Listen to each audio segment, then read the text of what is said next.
आप जानते हैं कुछ ही देर में डिनर आयोजित किया जाना है, जहां पर प्रेसिडेंट पुतिन को शानदार डिनर राष्ट्रपति भवन में दिया जाएगा। लेकिन उधर मुनीर को कोई ये कह रहा है कि आने वाले दिनों में तुम्हें खा लिया जाएगा। ऐसा क्यों लग रहा है पाकिस्तान में बहुत सारे लोगों को कि आने वाले दिनों में कोई उन्हें खा जाएगा? ये मैं बताता हूं आपको। सबसे पहले यह खबर देखिए जरा। पुतिन की मौजूदगी में मुनीर को मोदी की दो टूक। पीएम मोदी का आतंकवाद पर बड़ा हमला। आतंकवाद मानवता का दुश्मन, प्रधानमंत्री मोदी ने कहा। आतंकवाद समूची मानवता का दुश्मन है। प्रधानमंत्री नरेंद्र मोदी का यह तब कहना जबकि प्रेसिडेंट पुतिन भी यहां मौजूद हैं, इसके बहुत बड़े मायने हैं। आतंकवाद के खिलाफ भारत और रूस साथ साथ हैं। दोनों देश आपसी सहयोग जारी रखेंगे। भारत और रूस में आतंकी हमलों की जड़ एक ही जड़ है। प्रधानमंत्री मोदी ने कहा कि आतंकवाद की जड़ एक ही है। आतंकवाद अलग अलग जगहों से नहीं पनप रहा है। मानवता के मूल्यों पर सीधा प्रहार है आतंकवाद। प्रधानमंत्री मोदी ने इस बात को रेखांकित किया। मानवता के मूल्यों पर कुठाराघात है आतंकवाद, और इसकी जड़ कहीं और नहीं, जहां भी है एक ही जगह है। अब आप इसके मायने समझ सकते हैं, इशारा कहां है और आने वाले दिनों में यह संयुक्त प्रहार किस पर होने वाला है।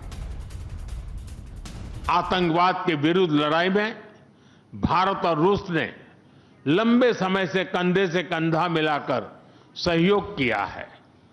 पहलगाम में हुआ आतंकी हमला हो या क्रोकस सिटी हॉल पर किया गया कायरतापूर्ण आघात, इन सभी घटनाओं की जड़ एक ही है।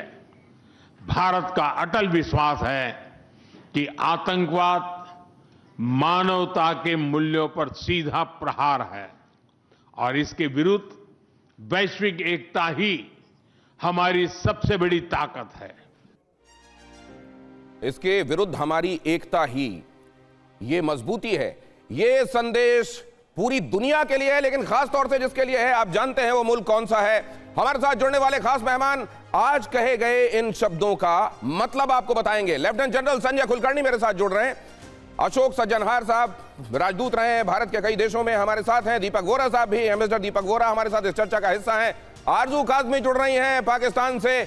ये शब्द जब वहां तक पहुंचे तो कैसे इंटरप्रेट किया गया आपको बताएंगी। और इसके अलावा हमारे साथ हमारे संवाददाता मनीष झा, जो कि पूरे दिन प्रेसिडेंट पुतिन की गहमा गहमी पर निगाह बनाए हुए थे।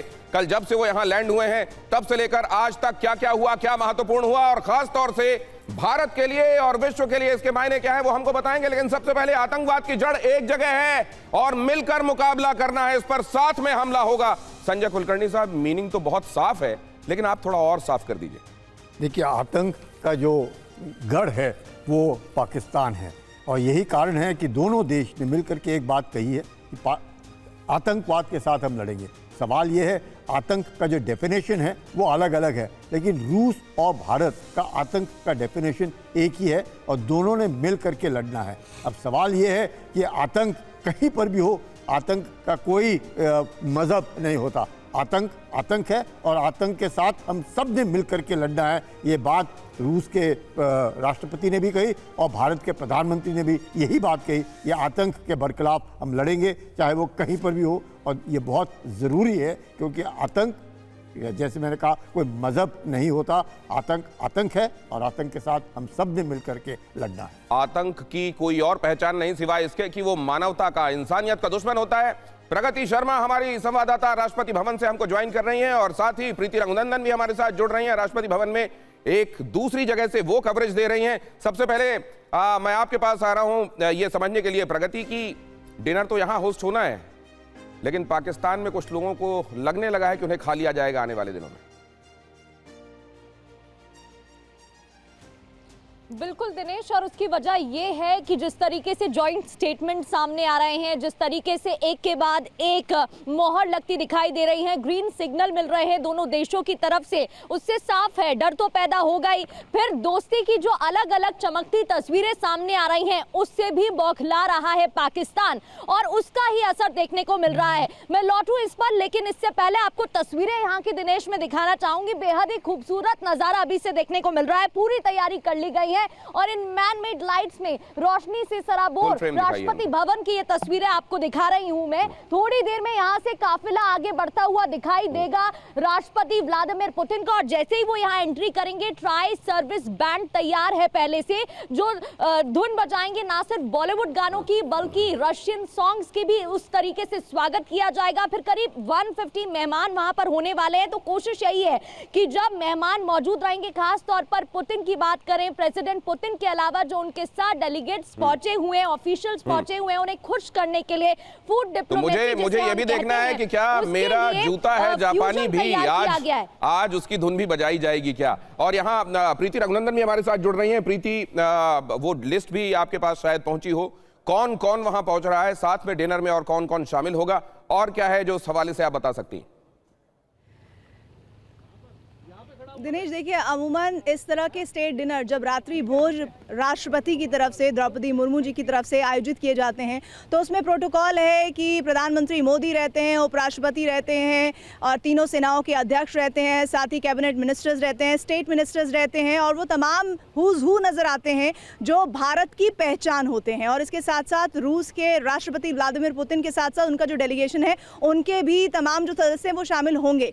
ये प्रोटोकॉल है कि इन लोगों को इन्वाइट आएगा। अब धीरे धीरे वो नाम भी सामने आने शुरू हो जाएंगे, जैसे जैसे और रात गहराएगी, शाम और गहरी होती जाएगी। लेकिन एक बात तो है जो आप अभी कह रहे थे कि पाकिस्तान को क्यों फिक्र होगी क्यों नहीं, क्योंकि रूस और भारत मिलकर ये कह रहे हैं कि आतंकवाद के खिलाफ हम साथ साथ लड़ाई लड़ेंगे। और आतंकवाद के साथ जब बात हुई युद्ध की तो प्रधानमंत्री ने कहा, जी बिल्कुल, ये अभी जब आप ये बात बता रही हैं कि फिक्र उस तरफ हो रही है, और यहाँ पर जब मैंने ये कहा कि वहां कुछ लोगों को चिंता होने लगी है कि उन्हें खा तो नहीं लिया जाएगा आने वाले दिनों में, एम्बेसडर वोहरा ने कहा, वो शायद पहुंचा नहीं इसलिए मैं पहुंचा देता हूं, कि ना सिर्फ खा लिया जाएगा, मसाला डाल के खा लिया जाएगा। अब ये आतंकवाद के पैरोकार, आतंकवाद को पनपाने वाले और ज्यादा बहुत देर तक चल नहीं पाएंगे। ये इस बात की अहद यहां ले ली गई है, संकल्प ले लिया गया है। एम्बेसडर वोहरा, ये इस बात को इस दौरान कहना, ये इसके क्या क्या मायने? सर, अगर आप first of all thank you very much कि अभी तक मैं आपके साथ बैठा हुआ हूं। अगर आप ध्यान से अगर याद करें, मनीष झा को याद होगा, जनरल साहब को याद होगा, एम्बेसडर को याद होगा, फरवरी 2025 में इंडिया यूएस जॉइंट स्टेटमेंट में तो नाम ले दिया था जिहादिस्तान का, बोला कि ये है गढ़ टेररिज्म की। इस बार दूसरी महाशक्ति के साथ फिर से इसका हम लोगों ने रेफरेंस दिया है। तो मेरा ख्याल है कि वो लोग भले ही बाद में जो मर्जी कहें, ये हो गया वो हो गया, वो बोलते oh my darling fool marshal, वो सब ठीक है, लेकिन डॉक्यूमेंट रहता है हमेशा के लिए, और गूगल भूलने नहीं देता। तो जब दो बड़ी बड़ी शक्तियां कह रही हैं कि जिहादिस्तान जो है वो गढ़ है, इसके अपने मायने हैं सर। डूब मरना चाहिए उस फूल मार्शल को, कुछ नहीं कर पाएंगे, ना उनमें यह क्षमता है, ना उनकी मानसिकता है कि वो अगर वो टेररिज्म को छोड़ दें, उनकी दुनिया में अहमियत खत्म हो जाएगी।